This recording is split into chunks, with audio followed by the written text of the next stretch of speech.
Hello friends, this video is a preview about a library I'm building. It's called Graphql. So basically, I was trying to build a library to query Google Spreadsheet like the way we're using the GraphQL to query the database. Okay, so let me give you a demo very quickly. So here I have a library here added to this spreadsheet to this project. As you can see here, I only need to grab the ID of any spreadsheet you have the access. I'm going to create the database, and once we have this object created, we can query the data from the database like this. So if you know GraphQL, you should be very familiar with this query template or query syntax. Okay, so basically, I'm going to query the users table. I'm going to query the users table. Okay, so with information I need the name, the status, join date, and extract all of these informations. So let me try to run this demo function here. I should be able to pull all of this information and return the data as an array of users. Okay, so basically I got all the active users because the status here is active. Okay, so as you can see here, I have 3 active users here. The status is active, and you may also notice that with this post, it's also an array of objects because this post is related to this user because this user have a relationship between the post table. So we can do something like this. All right, so let me show you the relationship in the spreadsheet. Okay, so this is the database or the spreadsheet I created for this demo. As you can see here, I have a users table and a post and channels. So basically in this users table, I have some columns for the users information, so you can add more columns for your users. But for the post, I have comma separated IDs, which is linked to the post. Okay, so basically if there is an ID here called 1 for the post, that means this user has a link to this post. So I'm going to the script I'm going to go through all of these IDs and build the relationship and query the data between them. Okay, so as you can see in this post, so here for this post, we also have another relationship between these channels table. So in these channels here, we also have some IDs, separate them by comma. Okay, so in this way, we can query things like this. Okay. So for this post, because this post have channels, okay. So we can add a not like this. So we can add channels like this. So we can get a channel here, and we can put the any field we'd like to get from the channel. Okay, we can get the ID, name, and URL. So we can put ID, name, URL here. And if we try to run this again, we should get all of these channels. But in the console, maybe you cannot see them because they are in this object. You cannot see it. But if I try to use something like this, maybe user 1, the first user, and the post, the first post is 0, and let's get the channels. So let's try to see if we can get the first user and the first post and the channels of the first post. So let's try to do this.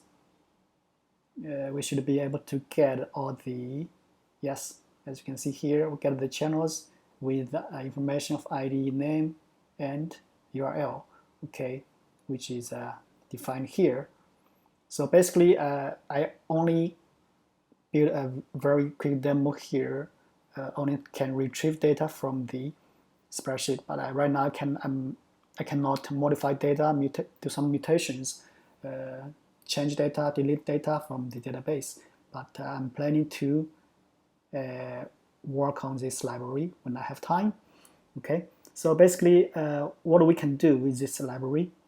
So as you can see, you can read the data from the library very easily. So just simple line of code, and you only need to focus on your query. Okay, so once you connect your spreadsheet to this, connect your spreadsheet and create a database object, and we can query, run the query function to get the data from your spreadsheet, and we can use this data. We can make this data. We can get the data and make a web application or some application you like to use the data. Okay, on your spreadsheet.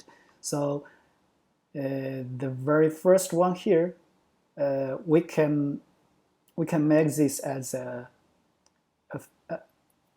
so here, let me give you an example here. So maybe we can write a query to your spreadsheet, and we can export this like JSON data. Okay, and we can output the data with a URL. Okay, so it's just something like this. So if I query, because this is I already published this as a web application, so we will have a URL. So let me get to manage the deployment. I should get the link of this is the web URL. Okay, so if I put a parameter here and name download, and put the value of the download is true, things like this. So download equal to true, I should be able to download a copy of data from the spreadsheet, but the data format is in a JSON format. Okay, so as you can see here, this is the data. So let me save the data and open this for you.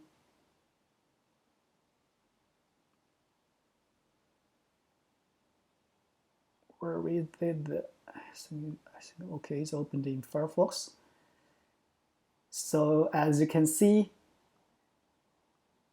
I just got 3 users. Okay, 3 users, and for each of this user we have the ID, name, status. So which exactly the theme we define here. Okay, we define here because for this JSON download, we define the name, ID, name, status, email, and we also have a post here. So for the post, it will be a list of posts. Okay, so for each post, we have the title, description, and the channel. Okay, for the channel, we have the name and URL. So basically, you get a data like this. So it's full structured. So it's very handy for the guys who want to use this data. Okay, so this is a way we can use it, and another way we can build a web application with the data. Okay, so here I have else. So if this there is no parameters, or the parameters is not equal to download, where is my URL? Okay, so just visit this link. So this is the web application. I have adjusted, built it for a quick demo here. So as you can see here, it's just query the data from the spreadsheet and build and show all the user information there in this web application. Okay, so you can do other stuff like this. Just a quick demo for you. So as you can see here, you got the post count for each user, right? So that because 4, 4, and 2, okay, and all of this information. So if you add a new user here, maybe let me do it very quick. So this is 4. I don't want to change the name, so you can see it here. So if you refresh this application, you should see the change. Okay, very quickly, as you can see, it's very handy. So the way to use it is very simple. So you only need to a single line of this like this. So basically, this index HTML file is here. Okay, we put all the code here, the front end code here, and we also need a function.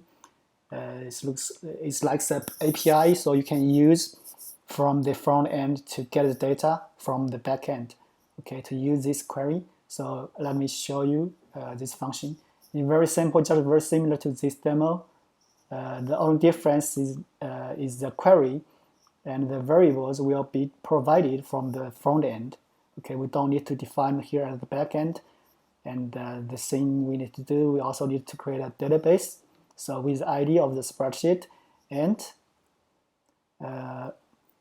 we're going to run this query. Okay, we're going to return the data as a string file JSON object, because it looks like if you're in your object, if you have a date, if you have a date format in your JSON, if you return this to the front end, it will cause some issues. So always stringify your object and return it to the front end. Okay, so let me show you in the front end what you can do. So this is a very simple application. I'm using Vue.js to build this very quickly. So basically, I have one single tag here. It's called with ID app. Okay, so and this is a script tag, and I imported the Vue library here, as you can see. So this script tag here is my own script, and this is the HTML here in the body. So just a few lines, a very few lines of code. So this is an error message, just in case we have some errors, and this is the loading. So when we are trying to fetch the data from the spreadsheet, it's going to show this is loading. And if there is no error message and this loading is done, we're going to show a table. Okay, so show this table to the front end users. All right. So this is the HTML, and in the script, it is very similar to what we are doing at the backend. So basically, we defined our users here, and the loading here, error message here, and we also define our query here. Okay. So this is the variables maybe for active users. We also maybe change. So right now we are loading all the active users. So let's say if we want to change these filters to gender to male, so we can try it like this. This is gender, so we can modify this. So this is status, so we can try change it to gender, and for users gender equal to this gender. So the status we need to change it to gender and as male.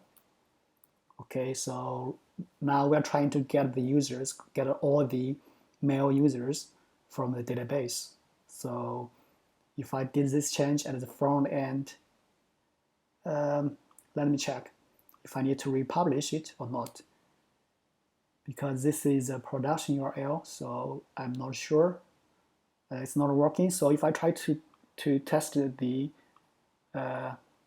test URL, so let me try this URL here.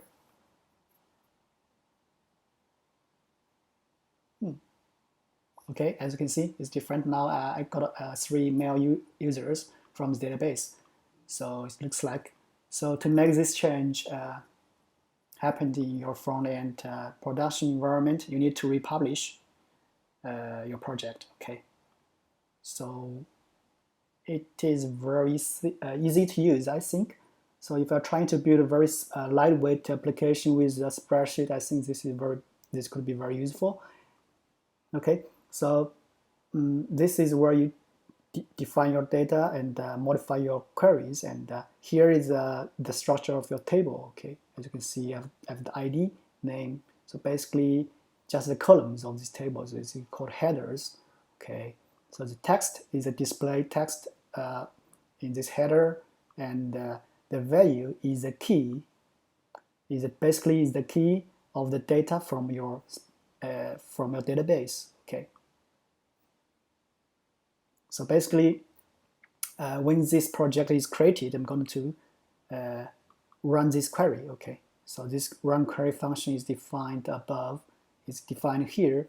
So basically, I'm going to pass the query we defined here and the variables we define it here, and to run this function. So if we run this function successfully, we're going to get all the users from the database. And if any errors, I'm going to pass this error message to this property, okay, error message. So this is the function to call this query API, okay. This query API is defined at the backend, is defined here, right?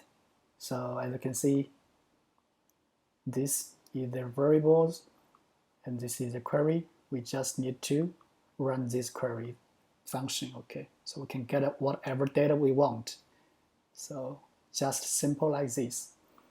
Okay, so I think that's a very quick preview of this project. I may build other stuff to this library, and we want to try it, and I will put a link in the description of this video, and you should be able to find the library ID, and you also can find the source code on GitHub. Okay, so that's it for this short video. I'll see you next time. Bye bye.